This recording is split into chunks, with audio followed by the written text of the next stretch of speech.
welcome back everyone. Today I've got a special video for you. We're going to be showing you how to do some chipping. And the subject that I've got is a bird that is perfect for this. I'm going to be doing my B26 Marauder here, and we're going to be doing a bunch of chipping to represent flak bait.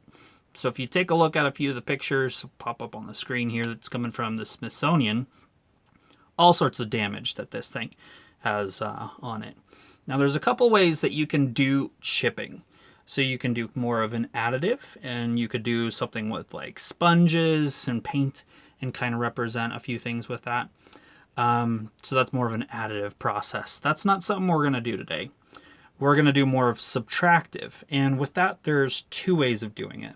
The common way is hairspray, but the thing that I've been dabbling with for past like year or so is doing chipping through this detail shine enhancer stuff. It's kind of like some lithium grease or something. There's a few other stuff that you can use for it that I might do some more experiments to see if there's some alternates, but since this is available and you can find this stuff, I'm just going to use it. I know it's been working so far. So I'm going to show you how to make this B26 look like flak bait. All I'm going to do is I'm going to take my detail shine enhancer here, and I'm going to put some of this grease on it, and a little bit can go a long way. The key with this is we don't want it to be super gloppy unless you want zero paint sticking to there. So maybe in the front here I might want it a little bit thicker and do something like that, where you can see it's pretty gloppy. It's not going to have really any paint stick. Okay, so the as you can see, I got it pretty gloppy in the front, so right there paint is not going to stick whatsoever. But there's going to be some parts where I might want just a little bit of scraping, and so I want it to be where I'm applying it, but towards the end I am going to basically remove as much as I can. So there's just a little bit of greasiness to it and have a little bit less bite to the paint. And then the thing with it, I haven't used this with acrylics. Everything I've done is lacquers because that's just what I use. And so be warned, that might be a requirement. I don't know yet if it is, but that is what I'm going to be using. Now, good chipping area is going to be obviously right here on the wing leading edge. So I'm just wiping on and trying to remove as much as possible. Might even go in and take a rag afterwards and just remove it even further because I just want a little bit on there. And then there's a ton of just chipping on here. And so I'm going to make sure that's nice and reduced. And just work it all around because it's way too thick right now. It's not going to stick. So similar to hairspray, right? If you have a big glob of hairspray, nothing's going to be able to really stick to that too well, or it's going to just look really weird. So these leading edges.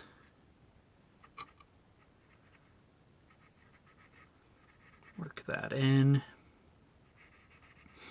And then when I come back with it, I'm going to have a ton of different tools to do small itty bitty prick, little teeny chips, to just like tons of abrasion happening. Okay, so I'm going to apply that here and show you what it looks like after application.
All right, so there it is. I've got it all kind of brushed off.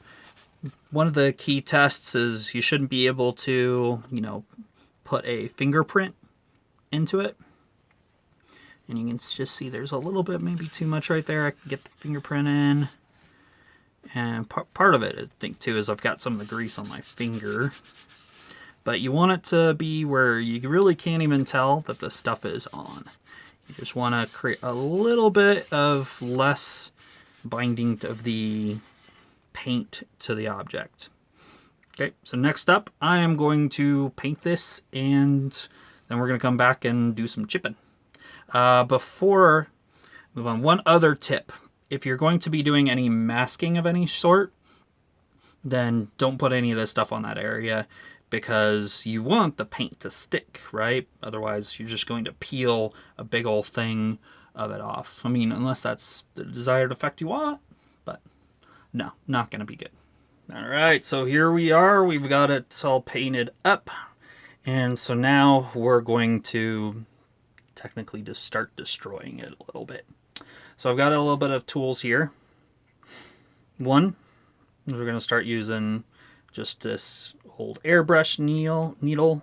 And then I've got a couple of things with about 1500 grit sandpaper, some Infinity sponge, and a cut up Infinity sponge. So you can use that for more abrasion in certain parts. And then I might do some bigger scratches with something that's a little bit rougher grit and kind of go from there. So let's start with the iconic nose here. And we're going to just, and then what I'm going to do is just try to use this. You can see how it just starts to remove.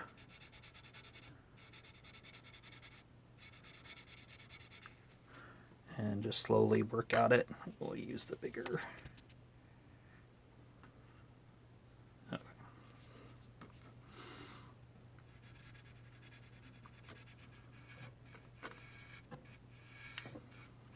And patience is key. So you don't want to remove too much. Granted, you can always come back with it and just do a little bit over the top. And then we're going to do a lot of the same, but I'm going to kind of use a little bit of it on a corner and just work on some abrasion on these leading edges.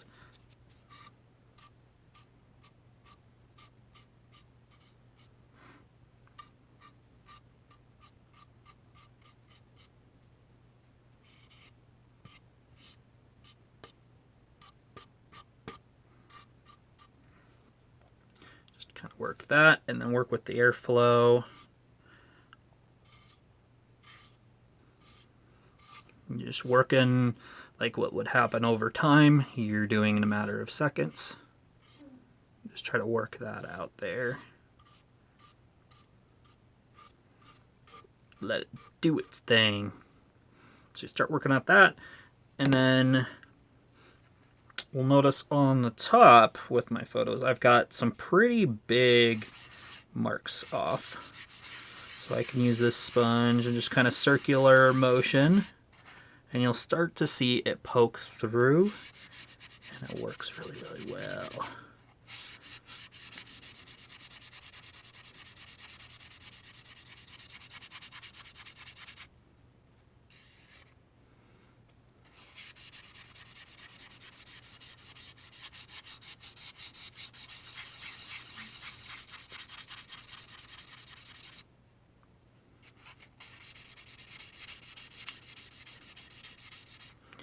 So good to get some paper towel or something here to,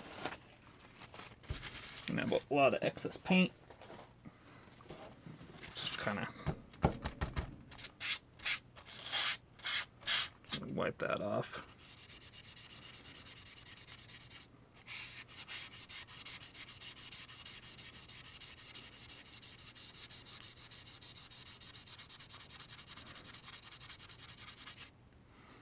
And that is really starting to fit the part.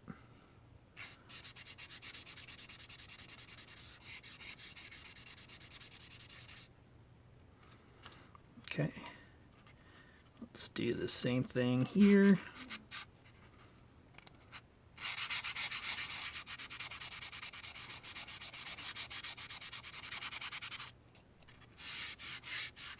You also notice some of these rivets just kind of pop out as you're doing that, and it makes a really cool effect.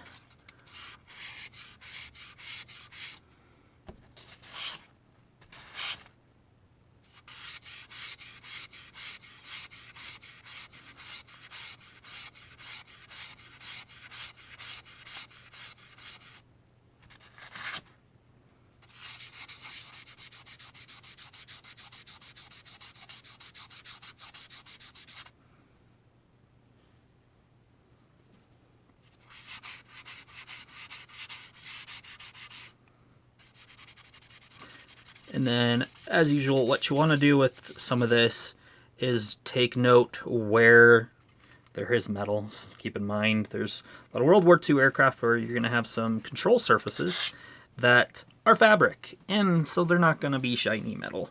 So have something else. This aircraft's a little bit easier. What we can do with some other aircraft is put this in different layers and get into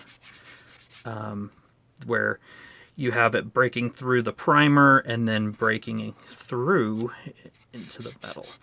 But from what I'm seeing with the photos, a lot of the areas of this plane just was painted straight over the metal.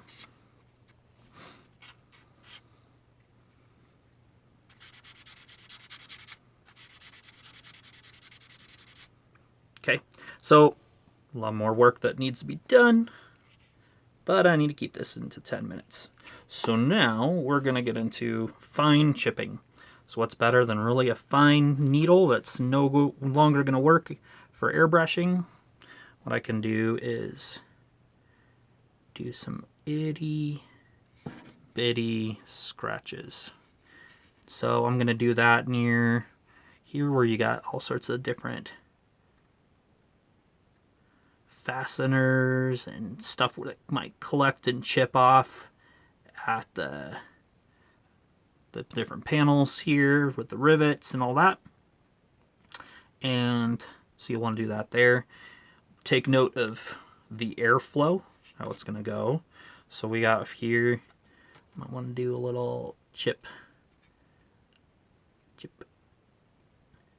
you can never have too small of a chip, but do something that's kind of following airflow generally.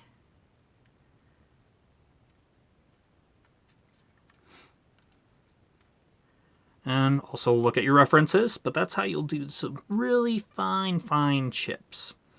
Because you're either going to have something where something small, pebble, where it's flying and it's going to hit the object, hit the aircraft, and just have a little bit of a little nick out of it, a little scratch.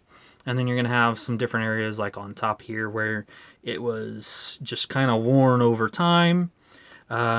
Keep in mind, it's flak bait, so it was going through a lot of flak and getting hit, and so you're going to have a few things like that. So I'm going to take a little bit of time to work on this, and then I'm going to show you where we're at after all my sanding and chipping. About 15 minutes have passed, and here is the result. So you can see very abraded, worn. I'm going to need to look at a few reference photos and see, you know, what some of the patterns are, but I think it's pretty close to what I see in my pictures for this bird. So you can see some fine scratches, some abrasion. You can see where it just kind of, the sandpaper caught on those rivet detail and just kind of chipped it away. Some parts have kind of kept a little bit clean, but it's going to have insignia on it here. And then the bottom, as you would expect, is pretty beat up. So there's a few things I need to do. I noticed kind of got some green there. I'm going to have to do some things with, but otherwise I am really digging it. And it didn't take very long to achieve this. So I am going to put on a clear coat, and then I'm going to do a lot of the insignia, and there were some kind of faded invasion markings that I might play around with and do a few things with that. But that is how I did all my chipping. and did it pretty easy and pretty fast with this technique. So let me know what you think in the comments, and let me know especially what you think if you try this out and how well it works for you. Till next time.